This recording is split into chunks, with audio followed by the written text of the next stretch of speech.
नमस्कार, स्वागत है आपका हमारे चैनल पर। मैं हूं आपके साथ शिप्रा सैनी।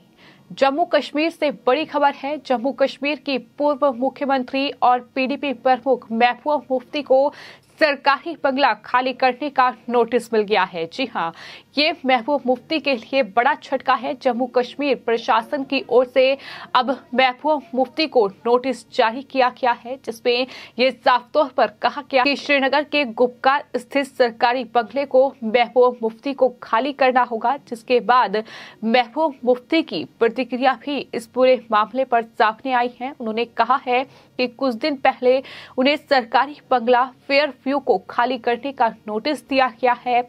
साथ ही उन्होंने ये भी कहा कि जम्मू कश्मीर प्रशासन से उन्हें ये अपेक्षित था कि ऐसा जरूर होगा। इसमें कोई आश्चर्य की बात नहीं है।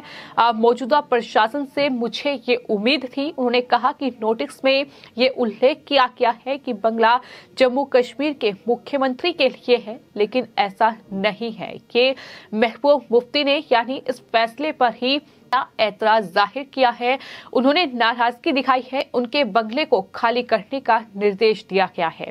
महबूबा मुफ्ती ने साथ ही ये भी कहा कि ये जो जगह है ये मेरे पिता यानी मुफ्ती मोहम्मद सईद को दिसंबर 2005 में आवंटित की गई थी और जब उन्होंने मुख्यमंत्री पद छोड़ा था, इसलिए प्रशासन द्वारा बताए गए आधार सही नहीं है।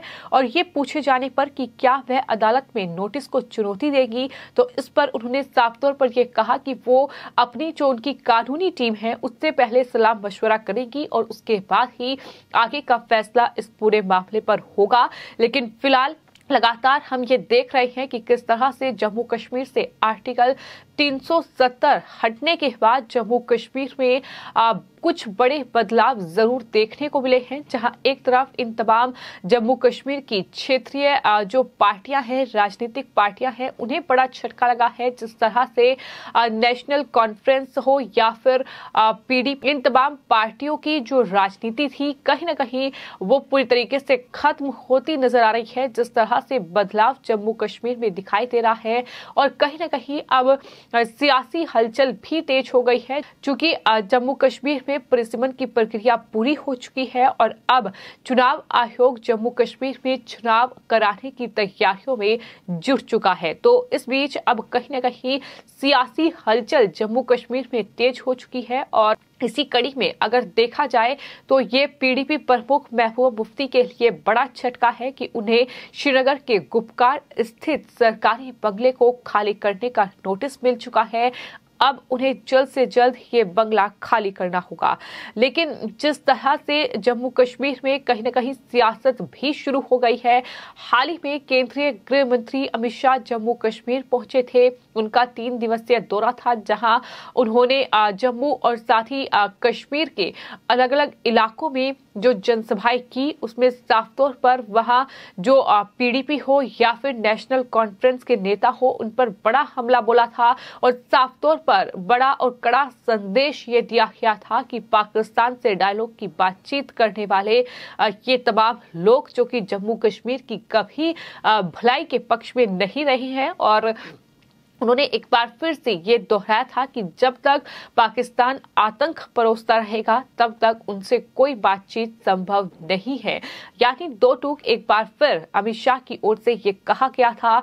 और ये वो महबूबा मुफ्ती हैं जो न सिर्फ पाकिस्तान से डायलॉग की बात करती हैं, बल्कि जम्मू कश्मीर में अगर सुरक्षा बल तमाम ऑपरेशन जो कि आतंकियों को ठिकाने लगाने के लिए चलाते हैं, जहां हाल ही में एक आतंकी को दरअसल मौत के घाट उतारा गया, इमरान नाम के आतंकी को पुलिस कस्टडी में मारा गया, ये सवाल महबूबा मुफ्ती की ओर से उठाया गया था और आतंकी की मौत पर महबूबा मुफ्ती नाराज होती दिखाई दी थी। यानी किस तरह की सियासत जम्मू कश्मीर में होती है, इसका अंदाजा आप इसी बात से लगा सकते हैं कि एक आतंकी जो दरअसल मारा गया, उसकी मौत पर इस तरीके का विलाप महबूबा मुफ्ती करती हैं, तो ये कहीं ना कहीं जम्मू कश्मीर के लिए बेहद घातक है। अगर इस तरीके से नेता आतंकियों के मारे जाने पर इस तरीके की बातचीत करते हैं, इस तरीके के बयान उनके सामने आते हैं।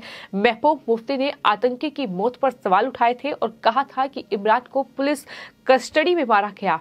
आज कश्मीर बदल रहा है और जैसे हुर्रियत का बोर्ड उतरा उसी तरह एक दिन फारूक अब्दुल्ला और महबूब मुफ्ती का बोर्ड भी उतरेगा।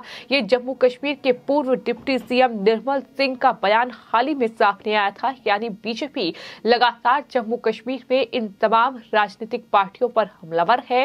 ये तमाम वो राजनीतिक पार्टियां हैं जो जम्मू कश्मीर में कहीं न कहीं पत्थरबाजों और अलगाववादियों इन तमाम लोगों की आड़ में अपनी सियासत चमकाती रही है।